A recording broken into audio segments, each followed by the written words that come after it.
Hello, everyone. Hello. We're here with King Gizzard and the Lizard Wizard, who are all very tall, and much taller than I, actually. When was the last time you guys played in the garage? We've never played in the garage. Really? First time? Yeah, we're a garage band, never played in the garage. So only True statement. True statement. True statement? Yeah.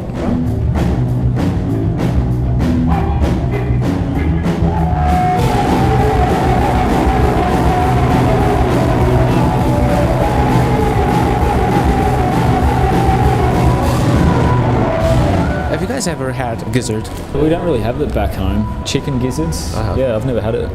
Do you know, like, it's a delicacy over here? Really? Yeah. No idea. Maybe we can try it. Where can we go to eat it? Yeah, basically anywhere, really.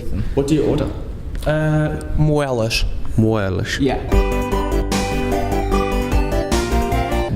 Moelas. And we also have like this custom of using it in rice, like gizzard rice. Cool. Yeah, so Gizzard rice. It's cool.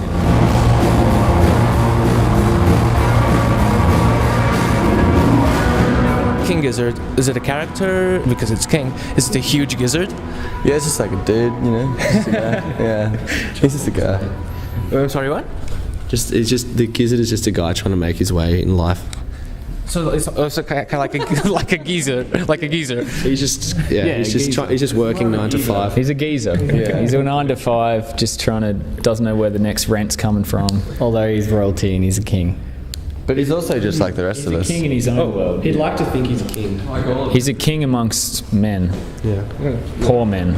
What about the Lizard Wizard? Are these guys related in any way? Is it? Something else entirely. He died. It's Cook's uncle, I think. Yeah. Didn't they meet in a desert or something? Yeah. There's a story that goes that I'm not sure exactly what happened, but apparently this crew went out to the desert and they came across a King Gizzard, and he said, "You are the Lizard Wizards." And then from that day forth, they became King Gizzard and the Lizard Does this have anything to do with Red Mountain? I believe it's called. Uluru. Rock. Yeah. No, it doesn't. We met some students in Iceland, and they told us that story of how they thought that's how the name came about. So yeah, okay, but it's not actually true. But maybe it is. I don't know. Maybe we went out into the desert to Ayers Rock and came across a King Gizzard. They get along, right? They get along. Okay. Most of the They time. used to not get along, but they get along now.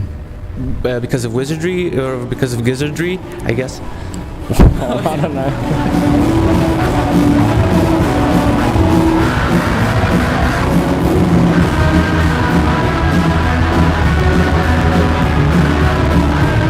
You guys have a track called "I'm in Your Mind."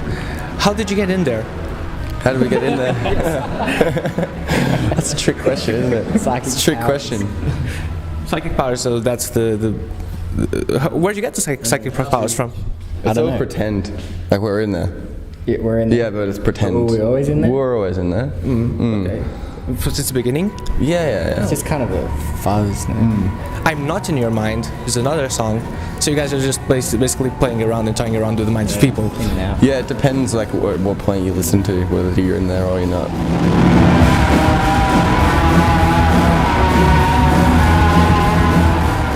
The first half of the new album seems like one part, and the second half is calmer. That sometimes happens in mainstream albums. Are you guys going mainstream? Yeah. We've been trying to sell out for so long now, it's so hard. Yeah. It's real hard. Carlton Dry helped out a bit.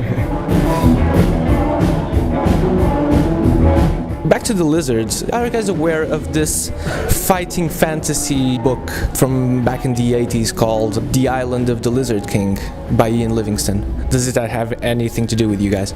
Because it was very popular over here in Portugal. That sounds cool. I haven't heard of it. Have you heard of it, Stu? No, I've never heard Is it like a kid's book or something? It's like a kind of a Dungeons and Dragons-y thing. Would you play with dice and a pencil? Cookie? No, I haven't heard of the book. I've heard of Dungeons and Dragons. Cookie likes his fantasy.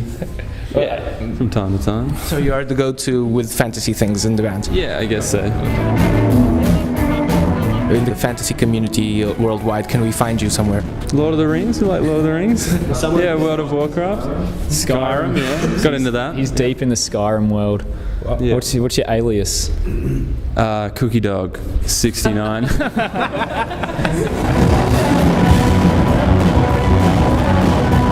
You guys have songs like Cellophane and Hot Wax and Hot Water, which are basically objects. So this is like you guys trying to connect with the real world? I'm not too sure. I didn't write them. Yeah.